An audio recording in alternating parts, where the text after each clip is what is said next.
ಈ ರೀತಿ ಪ್ರತಿ ತಿಂಗಳಿಗೊಮ್ಮೆ ಮ್ಯಾಗ್ಝಿನ್ಸ್ ಬರೋಕತ್ತಿಲ್ಲ ಸರ್. ಮ್ಯಾಗ್ಝಿನ್ಸ್ ಬರ್ತಿಲ್ಲ ಸರ್. ಹಾಸ್ಟೆಲ್ನಲ್ಲಿ ಪ್ರತಿದಿನ ನ್ಯೂಸ್ ಪೇಪರ್ ಬರ್ತಾಯಿಲ್ಲ ಸರ್. ಅದೇ ರೀತಿ ಹಾಸ್ಟೆಲ್ನಲ್ಲಿ ತಿಂಗಳಿಗೆ ಮಾತ್ರ ಬಾತ್ರೂಮ್ ಸ್ವಚ್ಛತೆಯನ್ನು ಮಾಡ್ತಾರೆ ಸರ್. ಅದೇ ರೀತಿ ಬಾತ್ರೂಮ್ಗಳಲ್ಲಿ ಸರಿಯಾದ ಡೋರ್ ವ್ಯವಸ್ಥೆ ಇಲ್ಲ ಸರ್. ಬಾತ್ರೂಮ್ಗಳಲ್ಲಿ ನಲ್ಲಿ ವ್ಯವಸ್ಥೆ ಸರಿಯಾಗಿಲ್ಲ ಸರ್. ಊಟ ಮಾಡುವ ಪ್ಲೇಟ್ಗಳನ್ನು ಕಡಿಮೆ ಇವೆ ಸರ್. ಹಾಸ್ಟೆಲ್ನಲ್ಲಿ ಕರೆಂಟ್ ವ್ಯವಸ್ಥೆ ಇಲ್ಲ ಸರ್. ಅದೇ ರೀತಿ ಲಾಸ್ಟ್ ಟೈಮ್ ಒಂದು ವಾರದ ಹಿಂದ್ಗಡೆ ನಮ್ಮ ಜೂನಿಯರ್ ಬ್ರದರ್ಗೆ ಕರೆಂಟ್ ಶಾಕ್ ಹೊಡೆದಿತ್ತು ಸರ್ ಲಾಸ್ಟ್ ಟೈಮ್ ಹಾಸ್ಟೆಲಲ್ಲಿ. ಅದೇ ರೀತಿ ಹಾಸ್ಟೆಲ್ ರೂಮ್ಗಳಲ್ಲಿ ಸರಿಯಾದ ಫ್ಯಾನ್ ಮತ್ತು ಬಲ್ಬ್ಗಳ ವ್ಯವಸ್ಥೆ ಇಲ್ಲ ಸರ್. ರೂಮ್ಗಳಲ್ಲಿ ಸ್ವಿಚ್ ಬೋರ್ಡ್ ವ್ಯವಸ್ಥೆ ಸರಿಯಾಗಿಲ್ಲ ಸರ್. ಸ್ಪೋರ್ಟ್ಸ್ ಕಿಟ್ಟು ಯಾವುದೇ ರೀತಿಯೂ ತಂದು ಕೊಟ್ಟಿಲ್ಲ ಸರ್.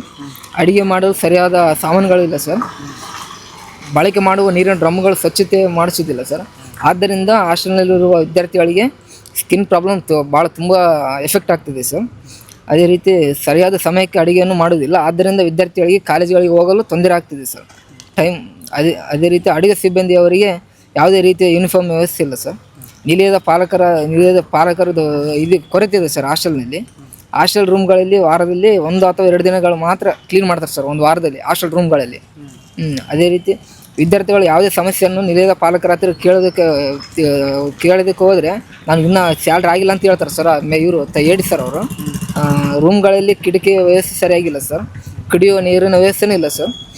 ಹಾಸ್ಟೆಲಲ್ಲಿ ಕಿಟ್ಗಳನ್ನು 3 ತಿಂಗಳಿಗೊಮ್ಮೆ ಕೊಡ್ತಾರೆ ಸರ್, ಕಿಟ್ಗಳ ವ್ಯವಸ್ಥೆ. ಹಾಸ್ಟೆಲ್ನಲ್ಲಿ ಸ್ನಾನ ಮಾಡಲು ಬಕೆಟ್ಗಳ ವ್ಯವಸ್ಥೆ ಇಲ್ಲ. ಸಮಾಜ ಕಲ್ಯಾಣ ಇಲಾಖೆ ಅಧಿಕಾರಿಗಳು ಹಲವು ಬಾರಿ ಮನವಿ ಪತ್ರ ಸಲ್ಲಿಸಿದರೂ ಕೂಡ ಯಾವುದೇ ರೀತಿ ಅವ್ರು ಸ್ಪಂದನೆ ಮಾಡ್ತಾಯಿಲ್ಲ ಸರ್. ಇವೆಲ್ಲ ಸಮಸ್ಯೆಗಳನ್ನು ಹಾಸ್ಟೆಲ್ನ ಪಾಲಕರಿಗೆ ಹೇಳಿದರೆ ಇಲ್ಲ ಸಲ್ಲದ ನೆನಪುಗಳನ್ನು ಹುಡುಕುತ್ತಾರೆ ಸರ್ ಅವರೆಲ್ಲ. ಯಾವುದೇ ರೀತಿಯ ಮೂಲಭೂತ ಸೌಕರ್ಯಗಳು ಇಲ್ಲಿಲ್ಲ. ಊಟ ಮಾಡಬೇಕಾದ್ರೆ ತಟ್ಟೆ ಕೂಡ ಇಲ್ಲ. ಅಡುಗೆಯ ಪಾತ್ರೆಗಳು ಕೂಡ ತೂತಾಗಿರ್ತಕ್ಕಂಥದ್ದು. ಅದೇ ರೀತಿ ಹಾಸ್ಟೆಲ್ಗೆ ಯಾವ ರೀತಿ ತರಕಾರಿಗಳನ್ನ ತರ್ತಾರಂತಂದರೆ ಟೆಂಡರ್ ಆಗಿರ್ತಕ್ಕಂಥದ್ದು. ಅಲ್ಲಿ ಕೊಳೆತ ತರಕಾರಿಗಳನ್ನ ಹಾಸ್ಟೆಲ್ಗೆ ತಂದು ಊಟ ಮಾಡ್ತಕ್ಕಂಥದ್ದು. ಅದು ರುಚಿಕರ ಆಗಿರಲಿಕ್ಕಿಲ್ಲ ಮತ್ತು ಆರೋಗ್ಯಕ್ಕೆ ಹಾನಿಕರವಾಗಿರ್ತದೆ.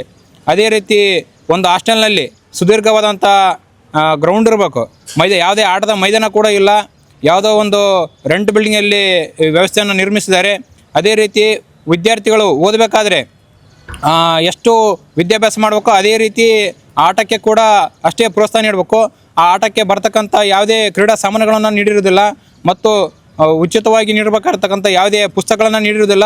ಮುಖ್ಯವಾಗಿ ವಿದ್ಯಾರ್ಥಿಗಳಿಗೆ ಬೇಕಾಗಿರುವಂಥ ಯಾವುದೇ ಗ್ರಂಥಾಲಯದ ವ್ಯವಸ್ಥೆ ಕೂಡ ಇಲ್ಲ. ಈ ವ್ಯವಸ್ಥೆ ಯಾಕಾಗಿದೆಪ್ಪ ಅಂತಂದರೆ ಅವ್ರ ಮೇಲೆ ಇವ್ರ ಮೇಲೆ ಅವರು ಹೊರೆಯನ್ನು ಹೊರಿಸುವ ಮುಖಾಂತರ ಇಲಾಖೆ ಹೇಳ್ತದೆ ಸಾವಿರಾರು ಕೋಟಿ ಅನುದಾನವನ್ನು ಇಲಾಖೆಗೆ ನೀಡಿದೀವಿ ಅಂತ ಹೇಳ್ತಾರೆ. ಆದರೆ ಇಲ್ಲಿ ಯಾವುದೇ ಮೂಲಭೂತ ಸೌಕರ್ಯಗಳಿಲ್ಲದೆ ಇಲ್ಲಿ ಒಂದು ಕೊಂಡವಾಡದ ರೀತಿ ಆಗಿದೆ ಅಂತೇಳಿ ಹೇಳೋಕ್ಕೆ ಇಷ್ಟಪಡ್ತೀವಿ. ನಾನು ಮ್ಯಾನೇಜರಾಗಿ ಬಂದೆ ಸರ್ ಸಿಂಧೂರಿಗೆ. ಬಂದಮೇಲೆ ನನ್ನ ಹಿಂದಿನ ಅಧಿಕಾರಿ ವೆಂಕಟೇಶ್ ಮುಂಡ್ರಿ ಸರ್ಗೆ ಎಲ್ಲ ನಾನು ವಿದ್ಯಾರ್ಥಿ ಸಮಸ್ಯೆ ಕೊಟ್ಟಿದ್ದು ಪಟ್ಟಿನ ಕೊಟ್ಟು ಮತ್ತು ಲೆಟ್ರ್ ಮಾಡಿಸಿ ನಾನು ರೈಚೂರು ಕಳಿಸಿದ್ದೆ ಸರ್. ಈಗ ಇತ್ತೀಚೆಗೆ ನಮ್ಮ ಮಹೇಶ್ ಮುಂಡ್ರಿಗೆ ಸರ್ ವೆಂಕಟೇಶ್ ಮುಂಡ್ರಿ ಸರ್ ಮೊನ್ನೆ ಮೇ 7ನೇ ತಾರೀಕಿಗೆ ಮೆಡಿಕಲ್ ಮೇಲೆ ಹೋಗ್ಯಾರ ಸರ್. 16 ದಿನ ರಜಾಕ್ಕೆ ಹೋಗ್ಯಾರ. ಆ ಕಾರಣ ನನಗೆ ಚಾರ್ಜ್ ಕೊಟ್ಟರು ಸರ್. ಈಗ ಅಷ್ಟರಲ್ಲಿ ಬರೋಂಥ ಎಷ್ಟು ಸಮಸ್ಯೆಯನ್ನು ಪ್ರತಿಯೊಂದು ಬಗೆಹರಿಸಿ ಸರ್. ಈಗ ಸರ್ ನನ್ನ ಮೇಲೆ ಅಧಿಕಾರಿ ಗಮನಕ್ಕೆ ತಂದೀನಿ, ಡಿ ಸರ್ ಗಮನಕ್ಕೆ ತಂದೀನಿ. ಈಗ ಈ ಬಾಡಿಗೆ ಓನರ್ಗೂ ಸಹ ನಾವು ಲೆಟ್ರ್ ಹಾಕಿದ್ದೀವಿ. ನಾವು ಇಲ್ಲಿ ಕಿಟಕಿ ಹೋಗ್ಯಾವ, ಬಾಗಿಲು ಇದಾವೆ, ರಿಪೇರಿ ಮಾಡಿಸ್ಕೊಟ್ಟು ಲೆಟ್ರ್ ಹಾಕಿವಿ ಸರ್ ನಾವು. ಮತ್ತು ಕನ್ಸರ್ಡ್ ಏನು ಮೂಲಭೂತ ಸೌಕರ್ಯ ಮ್ಯಾಗ್ಝಿನ್ ಹಾಕಿದ್ರು ಎಲ್ಲ ಇದಾವೆ. ಇನ್ನು ವಾರ್ಡನ್ ಸಹ ಸರಿಯಾಗಿ ನಮಗೆ ಚಾರ್ಜ್ ಕೊಟ್ಟೋಗಿಲ್ಲ ಭೀಮಣ್ಣವರು. ಈಗ ಅವ್ರು ಕರೆಸಿ ಇಮಿಡಿಯೇಟ್ಲಿ ನಾವು ವಿದ್ಯಾರ್ಥಿಗಳದ್ದು ಇನ್ನೊಂದು ವಾರದಲ್ಲಿ ಪ್ರತಿಯೊಂದು ನಾವು ಎಷ್ಟಾಗುತ್ತೋ ನಾನು ಅದರಲ್ಲಿ ಮ್ಯಾಗ್ಝಿನ್ದು ಎಲ್ಲದು ಸಪ್ಲೈ ಖಂಡಿತ ನಾನು ಮಾಡಿಸ್ತೀನಿ ಸರ್. ಮತ್ತು ಎಲ್ಲ ಯಾವ ನಾನು ಖಂಡಿತ ನಿಂತು ಮಾಡಿಸಿ ಕ್ಲಿಯರ್ ಸರ್. ಈಗ ನಾನು ಆಫೀಸ್ ಕೆಲಸ ಮಾಡಬೇಕು, ಇದನ್ನು ಮಾಡ್ಬೇಕು, ನನ್ನ ಕೈ ಆಗಲ್ಲ ಸರ್. ಈಗ ನಾನು ಆ ಕಡೆ ನೋಡ್ಕೊ ಅದಕ್ಕೆ ವಿದ್ಯಾರ್ಥಿಗಳಿಗೆ ಹೇಳ್ತೀನಿ. ಈಗ ಇನ್ನೊಂದು ಸರ್ ನಾಳೆ ನಾಡ್ದು ಸರ್ ಬರ್ತಾರೆ, ಮತ್ತೆ ಬಂದರೆ AD ಸರ್ ಬಂದರೆ ಬರ್ಬೋದು. ಇಲ್ಲಾಂದರೆ ಖಂಡಿತ ಬಂದರೆ ಒಂದು ವಾರ ನಿಮ್ಗೆ ಏನು ಮ್ಯಾಗ್ಝಿನ್ ಬರೋದು, ನೀರಿನ ವ್ಯವಸ್ಥೆ ಎಲ್ಲ ಮಾಡಿಕೊಡ್ತೀನಿ ಸರ್. ಪಾತ್ರೆ ಸರ್ ಇಲ್ಲಿ ಪಾತ್ರೆ ಓದ್ಬೋದು ಸ್ವಲ್ಪ ತೋರಿಸ್ಯಾರ. ಅಂದರೆ ನಮ್ಮಲ್ಲಿ ದೊಡ್ಡ ಬೊಗಣೆ ಸರ್, 50-60 ಕೆಜಿ ಬೊಗಣೆ ಇದಾವೆ. ಅವ್ರು ಅಡುಗೆ ಇರಂತ ಸರ್ ಹುಡುಗರು ಇಲ್ಲಿ ಇರೋದಕ್ಕೆ ನಮ್ಗೆ 15 ಕೆಜಿ ಬೊಗಣೆ ಕೊಡ್ಸೋದು ಅಂತ ಹೇಳ್ಯಾರ.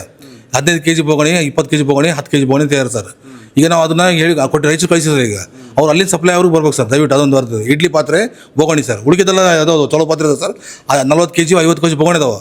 ಅವ್ರು ಅಡುಗೆ ಮಾಡೋಷ್ಟು ಆಗಲ್ಲ, ಎತ್ತಕ್ಕಾಗಲ್ಲ ಸರ್ ಅಂತ ಹೇಳ್ತಾರೆ. ಅದೊಂದು ಸಮಸ್ಯೆ ಆಗಿದೆ ಸರ್. ಈಗ ಅಡುಗೆ ಮಾಡೋದು ಊಟ ಮಾಡಿಲ್ಲ, ಊಟ ನಾವು ನಾಶ ಮಾಡ್ತೀನಿ ಸರ್, ಹೊರಗಡೆ ಮಾಡ್ಕೊಂಡ್ಬರ್ತೀನಿ ಸರ್. ಅಡುಗೆ ರೈತಾರ ಅಂದ್ರೆ ಇವ್ರು ಕೆಲಸ ಮಾಡಿ ಹೆಂಗೆ ಗೊತ್ತಾರು. ಈಗ ಇದೆಲ್ಲ MR ಆಗಿಬಿಟ್ರೆ ಈಗ ನಾವು ಯಾರಿಗೆ ಏನು ಮಾಡೋಂಗಿಲ್ಲ. ನಿಮ್ಗೆ ಗೊತ್ತಿದೆ ವಿಷಯ, ನಾನು ಹೇಳಬಾರ್ದು. ಈಗ ನಾವು ಏನಿದೆ ಅಂದರೆ ಇದನ್ನು ಇವತ್ತು ರಾತ್ರಿ ನನಗೆ ಬಂದ್ಬಿಡ್ತಾವೆ ಫೋನು. ವ್ಯವಸ್ಥೆ ಹಂಗೆ ಸರ್, ಮೊದಲು ಬಳ್ಕೊಂಬಿಟ್ರೆ ಸರ್. ಈಗ ಏನು ಬಂದು ಪಿಟಕಂದ್ರೆ ಕಲಾಸ ನಮಗೆ ಧಮ್ಕಿ. ನಾವು ಇದು ಪೂರ ನೇರಾಗಿ ವಿಡಿಯೋ ಮಾಡಿ ಹೇಳ್ತಾರೆ. ಇಲ್ಲಿ ಹೆಂಗೆ ಅಡಿಗೆರು ಅಂದರೆ ಅವರೇ ಡಾನ್ ಸರ್ ಇದು ಇದ್ದಂಗೆ ಹಾಸ್ಟ್ಲಾಗ. ಒಂದು ಸರ್ಕಾರ ಯಾವುದು ಹಾಕೊಂಡು ಸರ್ಕಾರ ಬೆಳಗ್ಗೆ ಅವ್ರದ್ದು ಕೈ ಐತಿ ಈಗ. ಎಷ್ಟು ನೈಟ್ ವಾಚ್ಮ್ಯಾನಿಗೆ 1500 ಕಟ್ಟೇನ್ರಿ ಖುದ್ದ ಮಗ ಸರ್ವೆಂಟೇ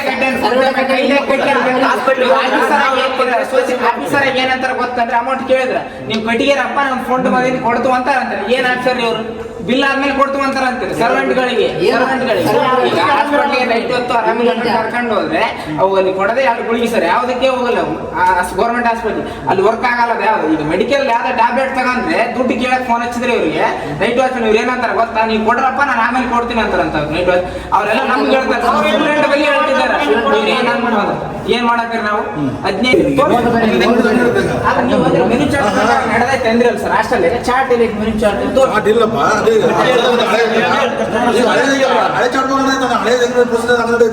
ಅಡಿಗೆ ಮಾಡಿ ರಿಲೀವ್ ಮಾಡ್ತಾರ. ಈಗ ನೋಡೋಣ ಹಳೆ ಮೊದಲು ತಿಂಗಳು ಸೋಮವಾರ ಏನು ಮಾಡ್ತಾರೆ ಅದೇ ಕಂಟಿನ್ಯೂ ಮಾಡ್ಕೊಂಡು ಬರ್ತಾರ. ಯಾವ ಚೇಂಜ್ ಮಾಡಕ್ ಹೋಗಿಲ್ಲ. ಹಿಂಗೈತೆ ಸರ್ ಇವತ್ತು ಬೇಡ ನಾಡ್ರ ಬಗೆಹರಿಸಿರುವಲ್ಲ ಅವರು ಎಲ್ಲ ಕಂಟಿನ್ಯೂ ಮಾಡ್ತಿರ್ತಾರ. ಈಗ ವಾಡ ಮುಟ್ಟ ಅವ್ರ ಹತ್ರ ನಮ್ಮ ಲೆಕ್ಕ ಮುಗಿದು ಅಂದ್ಬಿಡ್ತಾರೆ. ಯಾರಿಗೆ ಪೇಪರ್ ಅವ್ರ ಹತ್ರ ಈಗ ಹೊಸ ಯಾರು ಬಂದಂತ ಅವ್ರ ಲೆಕ್ಕ ಹಿಡ್ಕೊಂತಾರ. ಈಗ ನಾವು ನೀವೇ ನಿಮ್ಮ ಮಂದಿನ ಕೊಡಲ್ಲ ಡೇ ನೀವು ಯಾರ ಹತ್ರ ಅವ್ರ ಕಂಟಿನ್ಯೂ ಮಾಡೋ ಬಿಲ್ ಅಂದ್ರೆ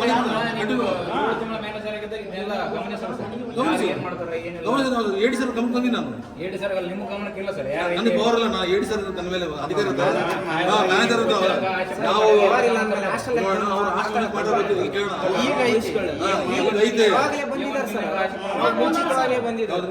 ಮುಂಚಿತವಾಗಿ ಬಂದು ಎಲ್ಲ ಸಮಸ್ಯೆಗಳು ನಾನೇ ಬಗೆಹರಿಸ್ತೀನಿ ಅಂತ